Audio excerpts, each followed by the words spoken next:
falávamos da presença de seres de outra dimensão. Desde que o nosso sistema acercou-se de Alcíone e penetrou na grande camada de fótons, surge naturalmente o intercâmbio entre aqueles que habitam essa estrela e, convidados pela misericórdia de Jesus, vêm ter conosco para impulsionar o desenvolvimento do nosso planeta. Então continuam as informações. Allan Kardec teve a mesma previsão, porquanto em A Gênese, no capítulo 18, ele diz: tornada adulta a humanidade, tem novas necessidades, aspirações mais vastas e mais elevadas. Despoja-se, em consequência, das faixas infantis e se lança, impelida por irresistível força, para as margens desconhecidas, em busca de novos horizontes menos limitados. É notável esta reflexão. A humanidade já está adulta, já desenvolveu o intelecto, está em processo de desenvolvimento ético-moral. É muito mais fácil desenvolver a inteligência do que disciplinar os sentimentos. Mas agora que nós estamos nesta fase que nos abre as perspectivas para passos mais audaciosos, o codificador continua: para que na terra sejam felizes os homens, preciso é que somente a povoem espíritos bons, encarnados e desencarnados, que somente ao bem se dediquem.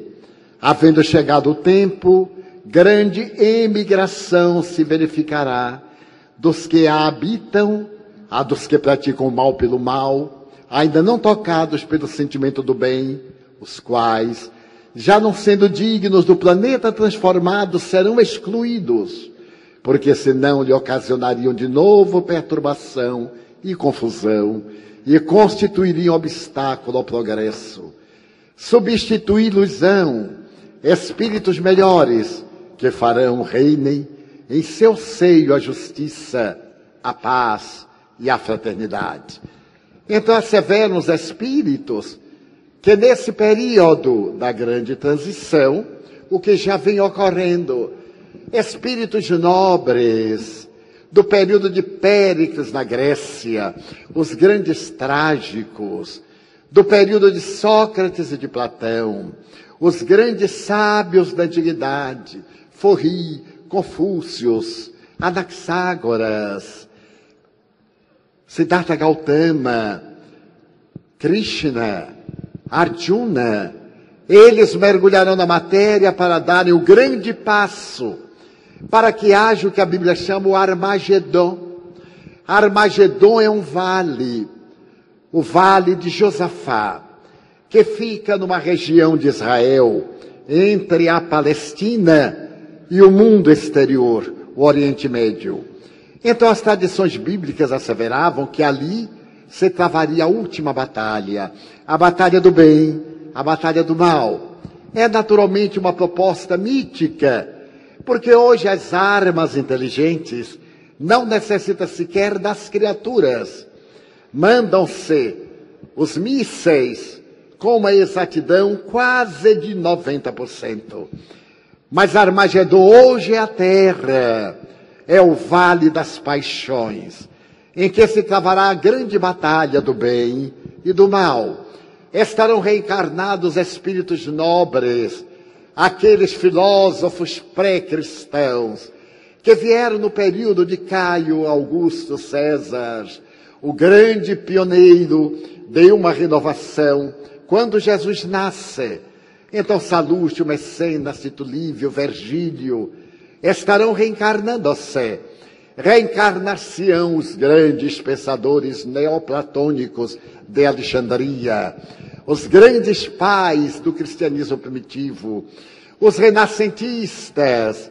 Já existe neste momento em que a música se transformou no grito dos desesperados, o retorno à música erudita, os clássicos, a beleza das mensagens sinfônicas, a música das estrelas, a arte, asseveram que esse século é da arte, do amor, da religião, da beleza, como o anterior foi da ciência e da tecnologia. Essas duas doutrinas, a tecnologia de ponta e a ciência, estarão a serviço do homem, ao invés do homem estar a seu serviço. Estará a benefício da humanidade, tornando o mundo melhor, superando as doenças infecto-contagiosas. É curioso notar-se que algo recentemente, o jornal A Folha Espírita, dirigido pela doutora Marlene Nobre, entrevistou um jovem, amigo de Chico Xavier, a quem o médium teria feito uma notável revelação. E a revelação do Chico parte daquele momento da corrida armamentista entre russos e americanos à margem da Terceira Guerra Mundial. Então Emmanuel lhe teria dito que Jesus reuniu-se com os guias do sistema solar e pediu para a Terra um prazo de 50 anos. Poderão encontrar na internet. Esses 50 anos terminam em 2019, em que as criaturas humanas, principalmente no planeta da Terra, porque é um planeta colossal, particularmente no Brasil, deveríamos lutar para criar uma nova psicosfera e apressar o processo do mundo. Então, Jesus conseguiu o prazo e espíritos nobres reencarnaram. Emmanuel, no ano 2000, deve estar com 10 para 11 anos. Qual será a notável missão de Emmanuel? O espírito Joana de Ângeles programa-se para reencarnar a partir possivelmente de 2015. Qual será a tarefa dessas entidades nobres que deram centenas de anos? Adolfo Bezerra de Menezes, que estaremos completando seus 180 anos de nascimento em 29 de agosto próximo. Dr. Bezerra reencarnando-se.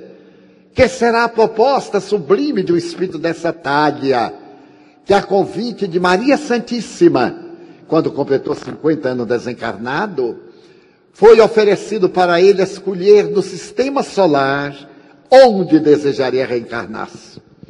E o Dr. Bezerra disse: enquanto houver lágrimas e sombras na pátria do Cruzeiro do Sul, eu pedirei à Mãe Santíssima que me permita continuar atendendo os filhos do Calvário que choram, os que sofrem na pátria brasileira. E então ela aqueceu. E ele prosseguiu trabalhando no Brasil. Hoje, Dr. Bezerra, são aproximadamente 10 mil espíritos da sua coorte que atendem em toda parte. Não somente no Brasil, mas nas Américas, na Europa. Porque onde existe brasileiro espírita, há uma ternura imensa por Dr. Bezerra. Depois de viajar praticamente o mundo, 64 países, os 5 continentes, mais de 3 mil cidades, é comovedor verificar se essa ternura por um espírito de escol, como médico dos pobres. Então eles estarão de volta para poder mudar a estrutura do nosso planeta. E os maus? Eles não ficarão impedindo o desenvolvimento do bem. Por uma lei de sintonia, de vibração, de intensidade quântica, eles irão mergulhar na carne um planeta compatível com as suas tendências negativas, como ocorreu com aqueles da constelação do Cocheiro, aqueles que vieram de Capela e que criaram as grandes civilizações do passado. Depois que eles se reabilitaram, voltaram. E observemos, por exemplo, o Egito. O Egito faraônico.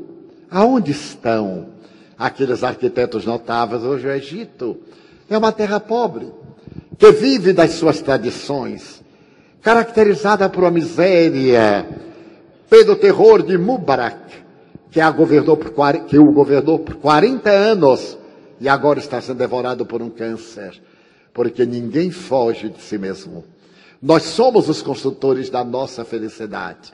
A lei é inexorável para todos. E cada qual colhe de acordo com o que semeia. Então estamos no limiar da nova era. Os maus não encontrarão campo e os bons passarão, como diz o codificador, a criar um planeta perfeitamente transformado. A época atual, disse ele, há 100 anos, porque a Gênesis foi publicada em 1868. Então a época atual é de transição. Confundem-se os elementos das duas gerações. Colocados no ponto intermédio, assistimos à partida de uma e à chegada da outra, já se assinalando cada uma no mundo pelos caracteres que lhes são peculiares. Nós encontramos pessoas honradas, naturalmente honestas, simples, generosas, viajando muito por cidades modestíssimas. Desde o ano de 1970, que eu vou todos os anos a uma região muito pobre do estado da Bahia, a Chapada Diamantina. Basta dizer que a região é tão atrasada que a abolição da escravatura chegou em 1912, porque não havia meios de comunicação. A República chegou em 1925.